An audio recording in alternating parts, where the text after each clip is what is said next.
आणि दुसऱ्या बाजूला आपल्याला आठवत असेल की आदित्य ठाकरे पहिल्यांदा 2019 मध्ये निवडणुकीसाठी उभे होते की नव्हते? कुठलं उभे होते? वरळीमध्ये. तिकडनं बोललं कोणतरी काय पाहिलं? केन शो वरळी. आता माझी मराठी कच्ची असेल, मला मराठी नीट नाही, मी मराठीचा ठेकेदार नाही, पण केम शो हा मराठी शब्द तर नाहीये. कुठला शब्द आहे? अरे हेच तर इतके वर्ष गुजरात्यांना शिव्या देत होते की गुजराती आपले प्रकल्प चोरतात, इंडस्ट्री चोरतात, बिझनेसेस चोरतात. संजय राऊत तर म्हटले गुजरातनी वादळ पण चोरलं.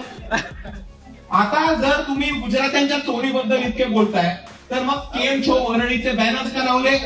त्यांनी आदित्य ठाकरेंना सांगितलं की इकडे तमिळ भाषिक लोक खूप आहेत, तुम्ही लुंगी घालून स्टेजवरती जा. आपण सगळ्यांनी तो फोटो बघितला. आदित्य भाऊ लुंगी घालून स्टेजवरती आले. ज्या माणसाने सांगितलं लुंगी बघाव लुंगी बचाव, त्याचाच नातू स्टेजवरती लुंगी घालून येतो का?